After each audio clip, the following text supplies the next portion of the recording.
You've been clamoring for point guard options all trade deadline. The trade deadline passed. Denver didn't get anybody, but there are some buyout candidates that we're going to talk about next here on Locked On Nuggets.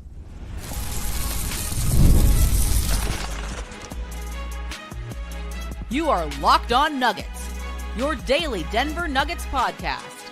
Part of the Locked On Podcast Network, your team every day. Welcome into Locked On Nuggets, your daily Denver Nuggets podcast, part of the Locked On Network, your team every day.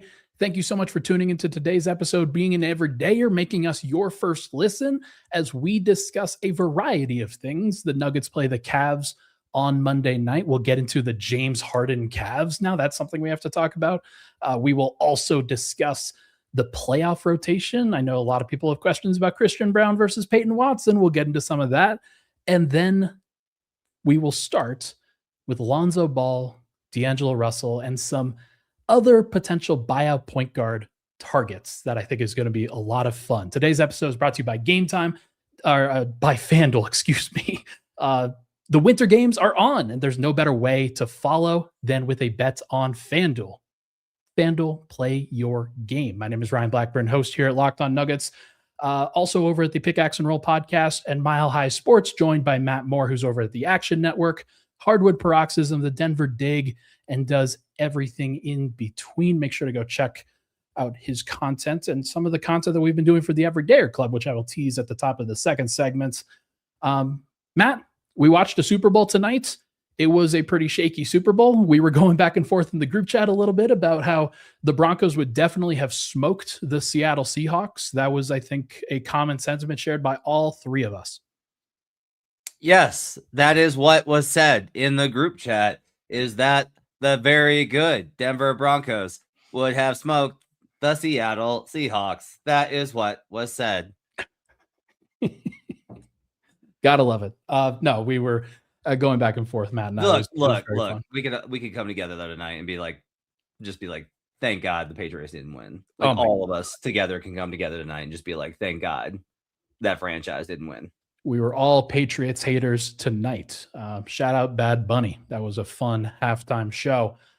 We got some news before we get into the backup point guard candidates, buyout point guard candidates, excuse me. We got some news.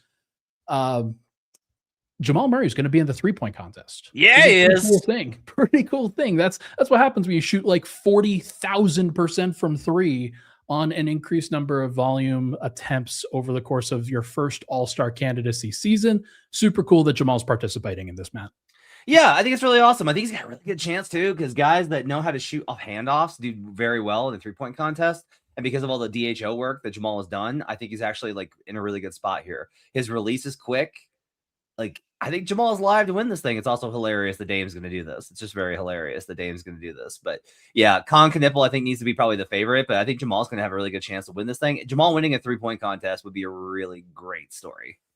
It would be, like, especially we've been clamoring for him to shoot more threes. I specifically have been like, hey, come on, get it up. Like, let's see what happens when you take more threes. And look what happens, folks. He's in the 3-point contest and having the best shooting season of his career.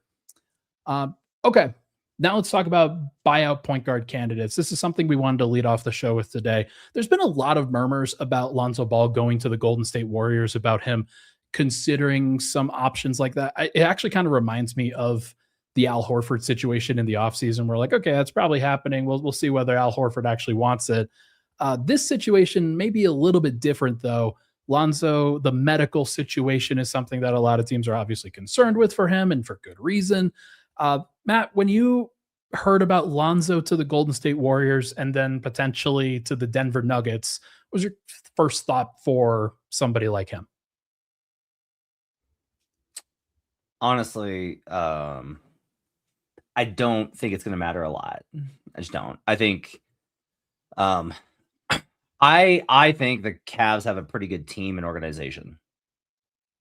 And they struggled early on in the season with, I don't blame it on injuries. I think that they just had a really hard time kind of getting that groove back from last season. I think Atkinson's gone way too far on the offensive side and not enough on the defense. Like, he makes tactical decisions which lean more towards offensive lineups rather than balancing out to play good defense. and that leaves them exposed in certain games. Lonzo was a guy who, like, Cavs fans actively wanted off the roster. And if you have got a playoff team that is that their fans are actively like, I do not want this guy to play anymore. It's not, the knee injuries are definitely the cause of it, but it is kind of what it is. And he's at 27% from three. He is below what I would consider to be viable for an offensive weapon on the floor. So pull on that for a second. They wanted him off the floor. They wanted him off the team. Why? Like, if he's a seemingly a winning kind of player, somebody who can contribute to good basketball, winning basketball, his metrics are off the charts in some ways. Like, what was it like? What was their main complaint with him? He didn't do anything. Oh, he was one of those guys where Swipe would say he was just, quote, there. That he was just kind of like, and then every 3-pointer was really painful. And the on-off numbers are not atrocious for him. Like, they're plus 1.3 when he's on the court, but they're plus 5.1 when he's off. Yeah. And a lot of the combos were really bad.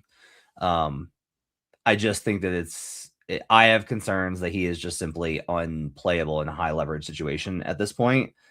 I don't mind it from the perspective of a guy to get you through the rest of the year, but I also wonder if he wants to be on a team where he gets to play in a playoff environment. He can play on Golden State because Kerr every other night is like, Brandon Pajemski, you are our star now, and you will play 35 minutes. And the next night, Brandon Pajemski, you are a bench warmer. You will play 10 minutes. So having an opportunity like that with a veteran group that wants veterans around them, probably pretty decent. With Denver, I don't know. Am I like for sure? If you're like, oh yeah, if you had Lonzo Ball, like, true or false? If you had Lonzo Ball, he is for sure in a 10-man rotation in the playoffs. I'd be like, false, right? Like, I think that's where people should sort of understand what this buyout conversation is. This is about somebody that could be a part of it, not somebody that will be a part of it. We're going to go through it in the next segment. I think that Denver's got a pretty clear 10-man rotation that is forming if/when fully healthy. And that is if Lonzo's the 11th guy or the 12th guy or the 13th guy, then yeah, is there a game in which he could play? Sure. Is it somebody that they're actually counting upon? Probably not. I just like the skill set and I like the brain behind what actually is working for him. But if the knees are shot, if the athleticism and the shooting just isn't ever going to be there, then like that, those are hard barriers for entry for a playoff rotation. So I haven't done like the work on Lonzo to do like the deep dive, right? I know like the broad strokes. Here's a really good supporting point. Purse Energy Sports, he's 85th percentile defending pick and roll ball handler. Ball handlers shoot 41% with him as the primary defender. Now the Cavs run a lot of at level. They like to show with Jared Allen, and the Nuggets are primarily a drop team and a zone, drop and zone. Like that's what they're doing now. Yeah. Here's maybe the best note about it. Opponents had a 24% turnover rate in the 75 possessions that Lonzo defended as pick and roll ball handler. That's really good. It's really good. Really helpful. The problem is if you want to address a key issue, which is the Nuggets get absolutely annihilated defending pick and roll coverage, which, trust me, you're going to get to see illustrated tomorrow night. We'll talk about that later. This would be a really good ad in specifically addressing that problem of being like, Bruce, you don't have to guard the primary defender as off the bench. That is no longer your role. Even when Peyton comes back, whether Peyton starts or is off the bench, Peyton, you are going to guard X, Y, or Z. Lonzo is our primary defensive adjustment off the bench, defending pick and rolls, particularly in stagger minutes in pick and roll combos. So if they stagger their best pick and roll point guard, that's where you really start to get annihilated.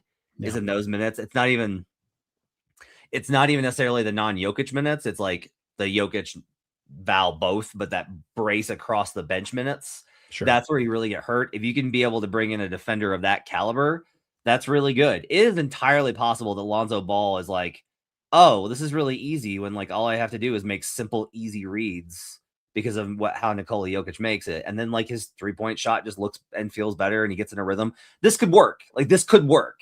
I just have reservations because of the injury history. Let's quickly go over a couple of other guys that Do we could have be to? candidates here. Do we have to? Well, we'll list the one that's on the rundown, D'Angelo Russell. No. This was brought to my attention by Cam, by Swipa, and I just don't necessarily think that it makes any sense. Cam Thomas just was signed by Milwaukee Bucks.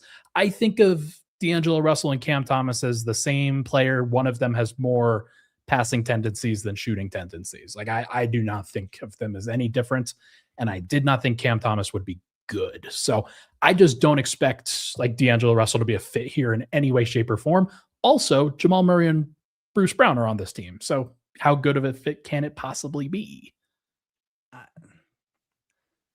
Cam, we don't know who he is yet. We don't. He's been on a team that has been completely lost. That's fair. We do not know who Cam Thomas is.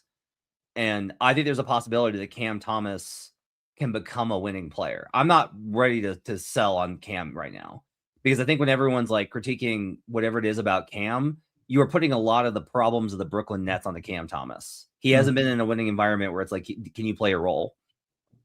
Maybe he doesn't want to. Maybe he can't, right? I know D'Lo can't. We know that. Yeah. D'Lo it's not good in any aspect. There has not been a team who's been like, we really love the D'Angelo Russell experience. Literally, when you go back to the Wolves, the moment the Wolves became contenders was actually when they traded D'Angelo Russell for Mike Conley. That was when they became contenders. It was that move. Okay. I do not think he fits the scheme. I don't think he fits the identity. I think if you want to continue the identity of this team, which is this team loves to work, they want to get in the gym and they care about basketball. This is not the move. This is not the move. I am as dead set against D'Angelo Russell as I will be for any move that the Nuggets can potentially make. Fair. Like it's not a winning opportunity. Last question. So 2 point guard candidates, add Jevon Carter to that list, among other guys. Add Delano Banton once he expires from his 10-day contract with the Clippers. Of those guys, would you rather them, a backup power forward, or just straight up Chris Middleton over everybody? Mavs signed Jevon Carter. They did? When did that happen? Magic. I'm sorry, not Magic. Mavs. 2 days ago. They signed him for the rest of the that's season. right. He was their Tyus Jones replacement. Oh. I'm not getting Tyus Jones. If the Mavericks waive Marvin Bagley, that is the one. Okay. That is the 100% one for me. It is a big that you can play in tandem. He is a absolute hustle monster. It is a great insurance policy against their forwards. That is exactly who I think that they should add. I also just want any level of rim protection. Like basically my thing would be, I want someone who can block a shot at the rim. I just want anyone. Particularly, I want to kind of make this note. Peyton is a monster on these chase downs. But if you notice, Peyton typically makes these blocks against guards. It's like the guard makes a really smart move or a dip in, and then Peyton does that. Peyton is not big enough to go up against a big and actually take the contact and survive. I want a big power forward who's going to block a shot. That is exactly what I think the Nuggets need. I think they need as much rim protection as they can possibly compensate. So anybody that fits that distinction, I think is a really good kind of idea. Okay. I like it. A power forward that could rebound, grab, block some shots, and potentially he's still skilled on the offensive end. He can still do some things there. Are the Clippers really not going to buy out Brook Lopez? Would he be a guy that you'd go for? As insurance policy, if they don't find anybody else. He's not a position of need. I get it. Yeah. I'm just like, look, another body to have around. Yeah. I think that Brook is better than what he's shown on the Clippers. And I get to talk to Brook Lopez, which would be very, very great for me. Hey, that would be highbrow conversation, if you will.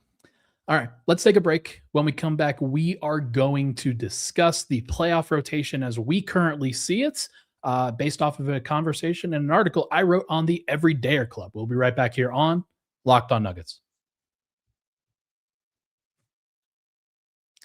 All right, this podcast, folks, is brought to you by PrizePicks. Shoot your shot on PrizePicks and get $50 instantly in lineups when you play your first $5. That's right. PrizePicks is giving you $50 in lineups when you sign up and play your first $5 lineup. PrizePicks makes every dunk, every dime, and every board that much more exciting. It's America's #1 app for sports picks. It's simple to play. All you got to do is just pick more or less on 2 to 6 player stat projections. And if your picks are right, you can cash in. You can choose for basketball, baseball, hockey, soccer, UFC, and more. Plus, they've got features like early payouts and flex pay, so you've got options while the games are still happening. I've been making NBA lineups with PrizePicks. It's actually really fun when you betting and trying to figure out what it looks like with Jamal Murray, what it looks like with Nikola Jokic, what it looks like with Cam Johnson's now back. You want to see what it looks like for some 3-point shooting. You just pick more or less on points, assists. Honestly, it makes every possession count in a very good way. Available in all 50 states, and it's easy for just about anyone to jump in. Download the PrizePicks app today and use code LOCKEDONNBA to get $50 in lineups after you play your first $5 lineup. That's code LOCKEDONNBA to get $50 in lineups after you play your first $5 lineup. PrizePicks, it's good to be right. We'll be right back on Locked On Nuggets.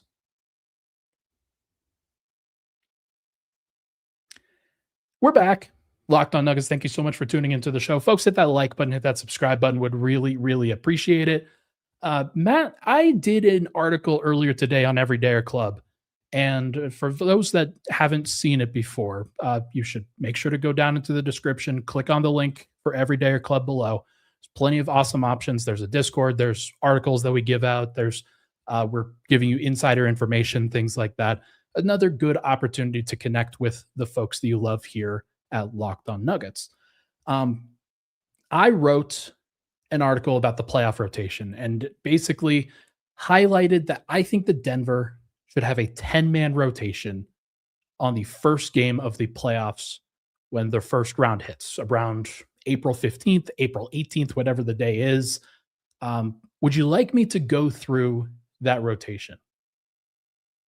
Quickly, yes. Okay. Quickly, the Nuggets would play their original starters in this case. They would not play Peyton Watson as the starter. They would be playing Christian Brown as the starting shooting guard, along with Bruce Brown off the bench, Tim Hardaway, Peyton Watson, Spencer Jones on a new deal, and Jonas Valanciunas. I would never have a full bench lineup out there. You're always having at least 2 starters on the floor in all times. This is the playoffs. You're going to be staggering. You're going to be doing all those things. Minutes go up. But basically, Matt, I think that there is a skill set for all of those guys. Like, all of those guys can be helpful in various situations. I think Denver should make use of them.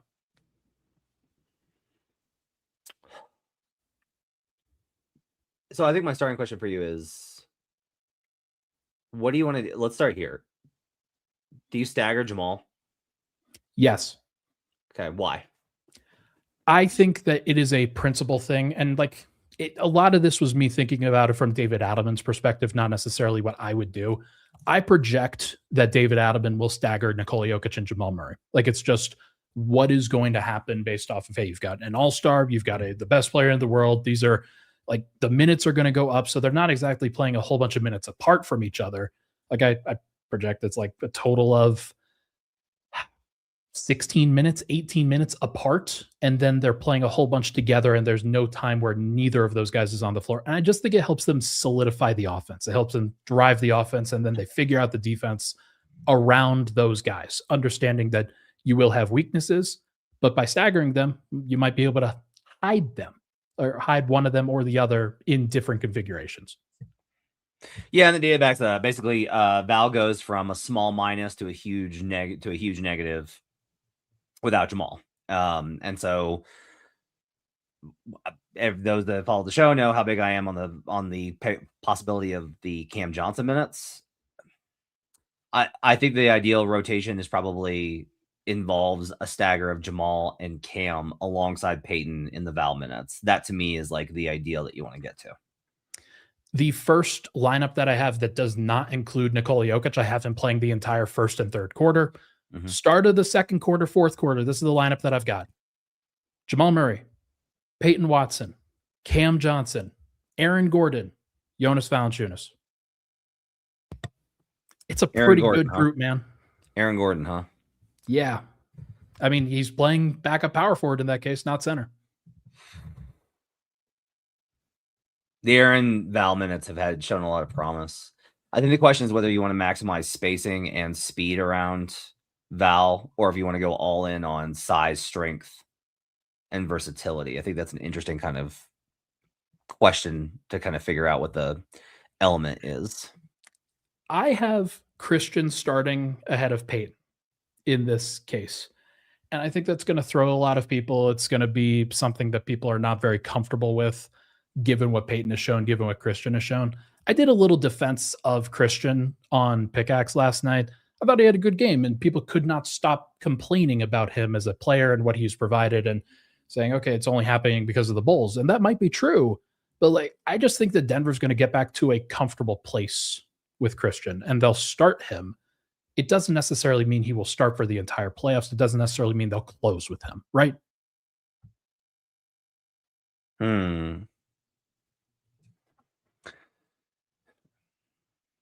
I'm trying to. I don't think we have enough information on Adelman to know what he's going to do. I agree. If this was Malone, I'd be like, yeah, it's Christian starting, right? Not just because of the whole thing with Peyton and Booth, but just in general. Malone was anecdotally a little hesitant for guys to lose their spots when guys came back from injury. Like Jeff Green was out and Zeke played really well. And Vlatko actually played really well. And then like Jeff just came back in and played, right? Yeah. And it worked. And so there is a level of this where this is an important thing to kind of note. You don't have to agree with it. It's your right as a fan not to. I will say that there's a level of coaches and I think locker rooms have a sense of who can handle stuff and who can't. No, I think they think Peyton can handle it. This is not about that. But I do think that they have a lot of confidence in Christian. I just think that it goes beyond points, rebounds, shooting, the stuff that we tend to focus on as fans. I think it goes more into how do things work when this guy's on the floor. I think there's a high level of confidence in how things work when Christian's on the floor. And I think it's higher for that than it is with Peyton. In some instances, though, Peyton's been very good, and they have a lot of faith and confidence in him too. Yeah, a difference between floor and ceiling in some ways. Like they understand what the baseline they are going to get with Christian is. It's not entirely that. It's more of like this is a comfort level of a whole bunch of minutes that they like. Christian played about 2,500 minutes last year during the regular season alone. About 2,000 of them came with Jokic on the floor. Those guys played 2,000 minutes together last year alone. And so obviously there's going to be a level of comfort there and understanding there. And I think the team understands it. They believe that Christian can get back to that place. And that's a perfectly reasonable take to have. I will say, and because somebody knows this, and Big Tony says, I want to see Peyton and Cam together. I do think that combo, I would actually handcuff Aaron and Yoke and have Peyton and Cam play. I would have Cam play power forward, I think. Cam can do it. Like they'll be a little bit weak on the rebounding, but like they're also going to be dependent, right? Like if you're facing Houston, who now is even not that good of an offensive rebounding team without Adams, but they're going to want to try and index heavily on offensive rebounds. If you're facing a team like that, okay, if it's Minnesota, yeah, like for sure. If it's Minnesota, I think AG's got to play a lot. What round is this projection based off of? Round one. This is round one. This is where they start the playoffs. You've got Jokic at 40 minutes. I think that is where, like, ideally you'd like to have Jonas at 12. And I think that it's actually probably going to be AG at the 5 a little bit more than you think. Oh God. But like, I do think that the ideal would be Jokic kind of comes in at the 7 to 8 minute mark in the second quarter, plays a lot, and the Nuggets get up, and then he can rest a little bit on the back end when there's a little bit of a gap. Like that would be the hope in that situation. But I think that Adelman's going to try to push. I don't think this is necessarily going to be, hey, Joker, you're going to play 34 minutes in this first round playoff game. Yeah, I think you can probably start. Lower. I think Yoke probably starts off game 1, playoff rotation 1. He's going to aim for 36 to 38 minutes, and then Jonas fills in the rest with maybe a few minutes of AG, depending on foul trouble, etc. But yeah, other than that, I mean, the rotation mostly looks good. I think some of the questions are going to be about the lineups with Bruce and how do you maximize those? How do you get Bruce into a really good spot? But I think it's yeah, I tried to handcuff him to Joker as much as I could and thought that made the most sense. But for those that are interested, go check out the Everydayer Club and you can go see the article. It was I thought I did a pretty nice job with the rotation. Can cut down on some of the minutes a little bit at various points, but 10 different guys, including Spencer Jones, who not officially converted yet. Not officially converted yet to that contract. He is out tomorrow in the game, or out tonight. He has a concussion. Yes, he does. He's still in protocol. Yes, he is. Why don't we talk about that next here? Let's take a break. When we talk, we're going to talk next about James Harden and the Cleveland Cavaliers next year on Locked On Nuggets. It's going to be bad. The Winter Games are officially here. We've been saying that a lot, actually. And here, if you're anything like us, you're locking in on events you only get to see on the biggest stage every 4 years. And that's why following the Winter Games on FanDuel just makes sense. From medal counts to individual events to finding your angle on the sports that you care about most, FanDuel gives you more ways to stay connected to the action. If you want to get the drama of curling, I love curling. I think that's one of the most underrated sports. It's actually hilarious. The speed skating is great. The luge is one that I really enjoy. There's plenty of different sports that you can take a look at. And if you want to see the big air events with snowboarding and skiing, then that's also right up your alley. Find the niche events that become must watch during the Olympics. FanDuel keeps the entire Olympic experience engaging from start to finish. The Winter Games are on, and there's no better way to follow them than with FanDuel. FanDuel, play your game. We're also brought to you today by Indeed. Hiring isn't just about finding someone willing to take the job. It's about finding the right person with the right background who can actually help your business moving forward. If you want candidates who match what you're looking for, Indeed-sponsored jobs is the move. Because instead of hoping for the right person to stumble across your post, Indeed actually helps you match with quality candidates by boosting your job listing to the people who fit your specific criteria, like skills, certifications, and location. If I were personally hiring, I wouldn't want somebody who could just help out. Like, you want somebody with real experience who can jump right in, understands the job, and understands what you're looking for. That's what you need with Indeed. You can get specific and target exactly what you want. And with sponsored jobs, your post gets seen by candidates who actually are a fit. In the minute I've been talking to you, companies like yours made 27 hires on Indeed, according to Indeed data worldwide. So if you're hiring, spend less time searching and more time interviewing candidates who check all of your boxes with Indeed sponsored jobs. Listeners of the show will get a $75 sponsored job credit to help get your job the premium status it deserves at Indeed.com/podcast. That's Indeed.com/podcast. Terms and conditions apply. Hiring, do it the right way with Indeed. We'll be right back on Locked On Nuggets. All right, final segment.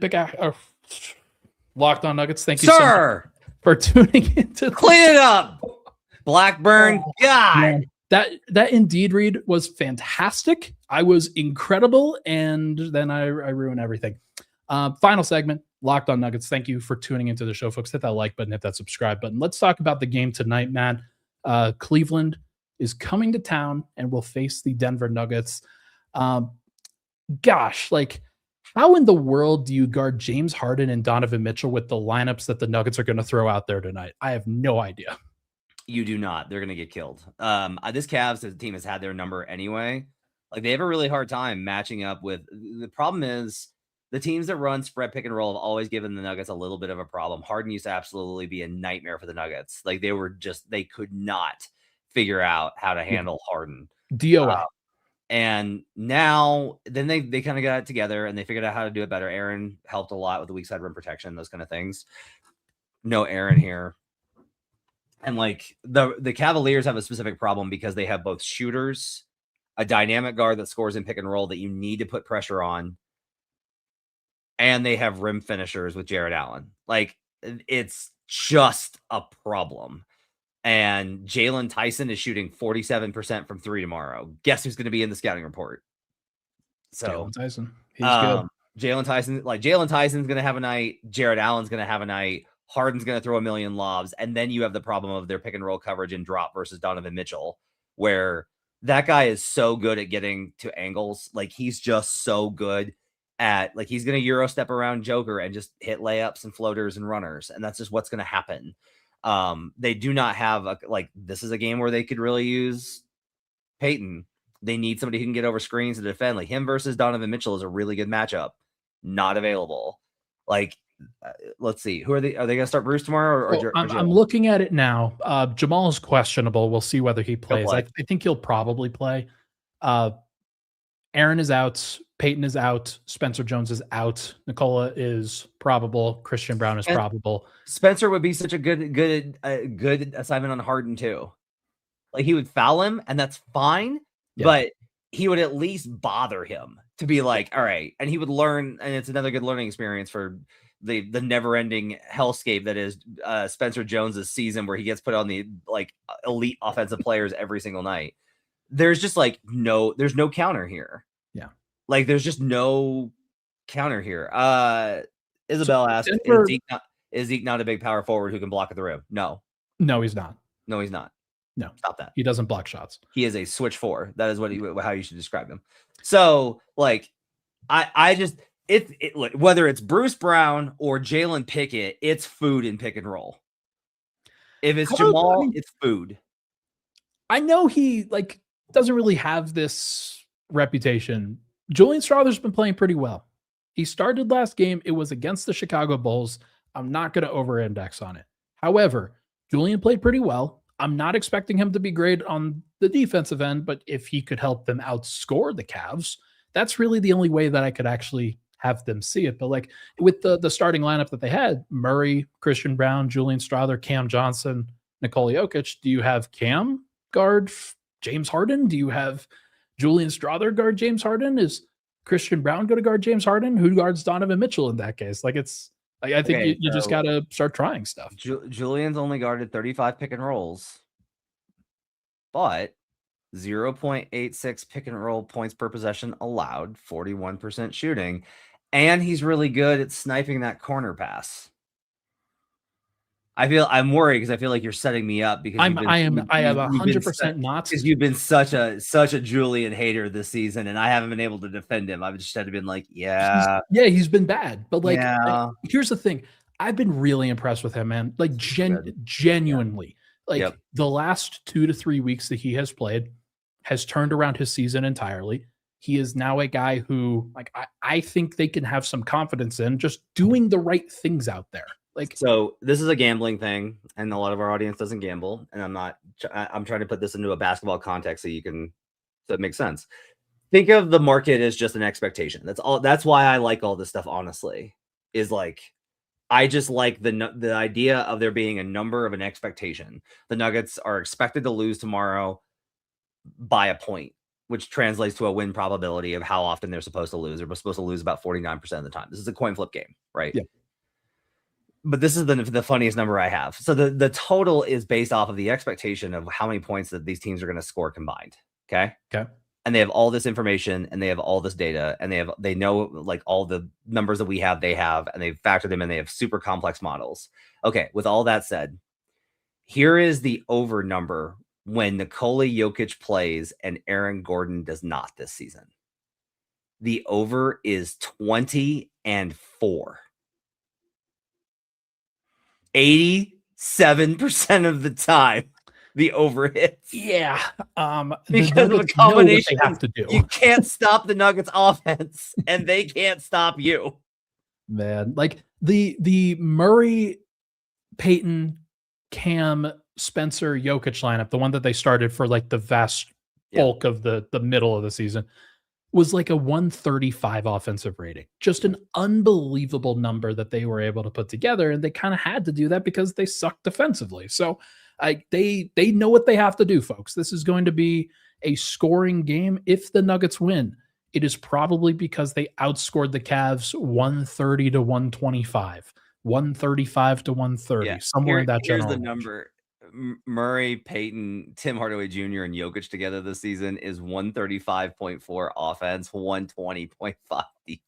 120 is crazy. They still win by 15 points. Yeah, this is correct for Mile High Indoors. 0 defense will be played tomorrow. That is correct. If you're wondering about Peyton Watson, Ryan has said he doesn't expect him. Are you still on? You don't think? Oh, you were sorry. I don't want to put words in your mouth. You said that he might not get signed until after All-Star. Oh, you mean Spencer Jones, not Peyton Watson? Yeah, sorry. Yeah, like I don't see.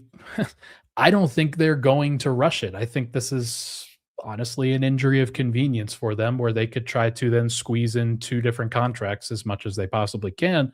Although that Dennis Jenkins contract that was signed, it was either yesterday or today. Was that an 2-year, $8 million deal? I think non-guaranteed for the second season, but like that's a lot of money to hand out initially.